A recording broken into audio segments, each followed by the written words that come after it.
లేదంటే ఇంకొక గ్రూప్కి 4 రోజులు చెప్పడం, ఇంకొక గ్రూప్ 10 రోజులు చెప్పడం. అందరికీ కూడా పని కల్పించాలి కాబట్టి 100 రోజులు కల్పించలేదు కాబట్టి అలా పెడతా ఉన్నారు. దీనికి కారణం ఏంటంటే మనం గమనించవలసింది, మన గ్రామ పంచాయతీలో రెవెన్యూ తక్కువ ఉందనుకోండి, కాలంలో చెరువులు తక్కువ ఉన్నాయనుకోండి, అప్పుడు మీరు మొత్తం అందరికీ ఒకేసారి డిమాండ్ ఇవ్వడానికి అవ్వదు. ఎందుకంటే ఆ కాలంలో ఉన్నటువంటి మ్యాండేట్స్ కంటే మనం డిమాండ్ ఇచ్చిన తర్వాత ఎక్కువ మంది వెళ్ళిపోయామనుకోండి, మ్యాండేట్స్ ఎక్సెస్ అయిపోతే వాళ్ళకి పని చేసినప్పటికీ కూడా పేమెంట్ రాదు. కాబట్టి పనులు అనేది ఎక్కువ గుర్తించుకున్నాం అనుకోండి, ఇందాక మనం చెప్పినట్టు 94 రకాల పనుల్లో మన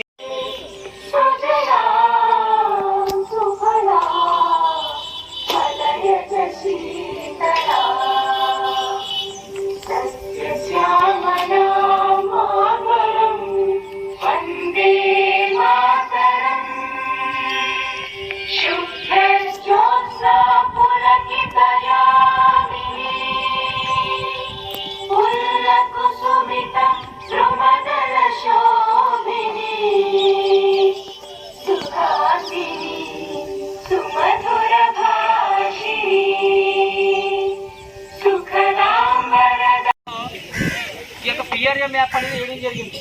ఈ పిఆర్ఏ మ్యాప్ అంటే దీని యొక్క ముఖ్య ఉద్దేశం ఏంటంటే మన గ్రామ పంచాయతీలో ఉన్నటువంటి వనరులు ఏవైతే ఉన్నాయో వాటికి సంబంధించినటువంటి పూర్తి వివరాలు అదే గ్రామికులైన మనకు పూర్తి స్థాయిలో అవగాహన కల్పించాలనే ఉద్దేశంతోనే ఈరోజు ఈ మ్యాప్ వేయడం జరిగిందండి.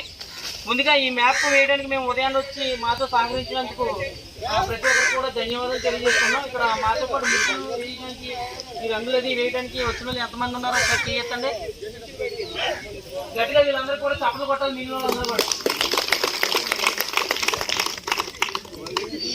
ప్రత్యేక ధన్యవాదాలు అండి ఇక్కడికి వచ్చినందుకు. అంటే డబ్బులు అనేది మన గవర్నమెంట్ ఇవ్వడం జరుగుతుంది.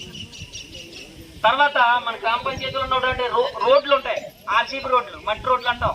అంటే రైతులు పొలాల్లోంచి మనకి వెళ్ళడానికి మట్టి రోడ్లు అవకాశం ఉంది చేసుకోవడానికి. రైతులు ఇష్టపడి మనకి అక్కడ మట్టి ఇస్తే కనుక వ్యాపారదారులు వచ్చి అక్కడ తవ్వి అక్కడ రోడ్డు ఫార్మేషన్ చేయడం ద్వారా అనేక రైతులకు పంట పొలాల్లోకి వెళ్ళడానికి కూడా ఈ రోడ్లు వేయడానికి కూడా అవకాశం ఉంది. అలాగే మన గ్రామ పంచాయతీలో మన గ్రామంలో ఒకవేళ డ్రైనేజ్ వ్యవస్థ సక్రమంగా ఉన్నా లేకపోయినా సరే మన ఇంటి దగ్గర ఉన్నటువంటి మురుగునీరు అనేది బయటకు పోకుండా సోక్పిట్లు అనేది అంటే ఇంకుడు గుంతలు తాగడానికి కూడా అవకాశం ఉంది.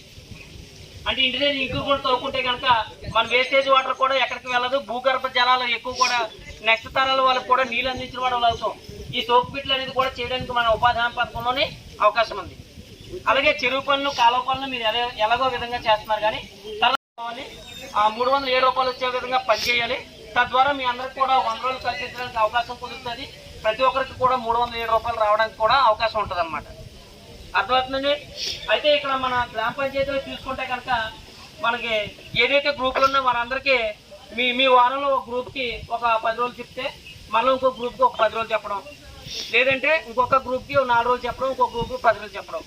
అందరికీ కూడా పని కల్పించాలి కాబట్టి 100 రోజులు కల్పించలేదు కాబట్టి అలా పెడతా ఉన్నారు. దీనికి కారణం ఏంటంటే మనం గమనించవలసింది, మన గ్రామ పంచాయతీలో రెవెన్యూ తక్కువ ఉందనుకోండి, కాలంలో చెరువులు తక్కువ ఉన్నాయనుకోండి, అప్పుడు మీరు మొత్తం అందరికీ ఒకేసారి డిమాండ్ ఇవ్వడానికి అవ్వదు.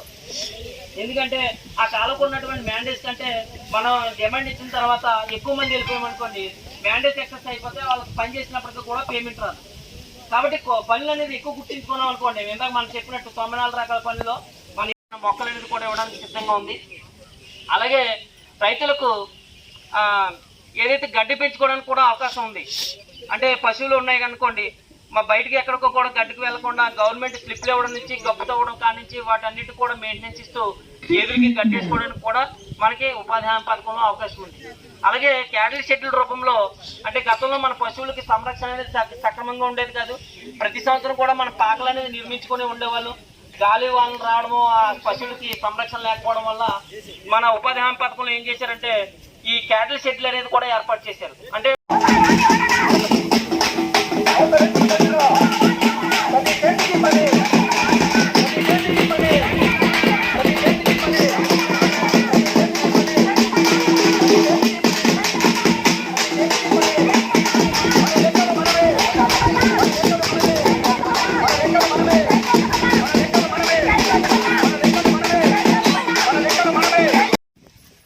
మిగతా 40-50 ఖర్చు పెట్టిన బ్యాలెన్స్ డబ్బులు ఎవరు తినేరు, పైనుంచి గవర్నమెంట్ నుంచి రాదు. అమ్మ మీరు అలా చేయకండి, ఆ కాలం ఎంత లోతుందో మార్కింగ్ ఇస్తారు రియల్ ఎస్టేట్ గారు మీరు అంత లోతు కావండి. కాకపోతే మీరు ఇంకో 4 రోజులు పని చేసుకుంటారు, మీకు ఇంకో డబ్బులు అదనంగా వస్తాయి. ఆ కాలం పడకుండా రైతులు కూడా పొలాలు నీరు పారుతుంది, ఈ పంటలు పండితే మనకి మళ్ళీ రైతునికి పని ఉంటుందని చెప్పినా సరే ఎవ్వరూ భయంతో.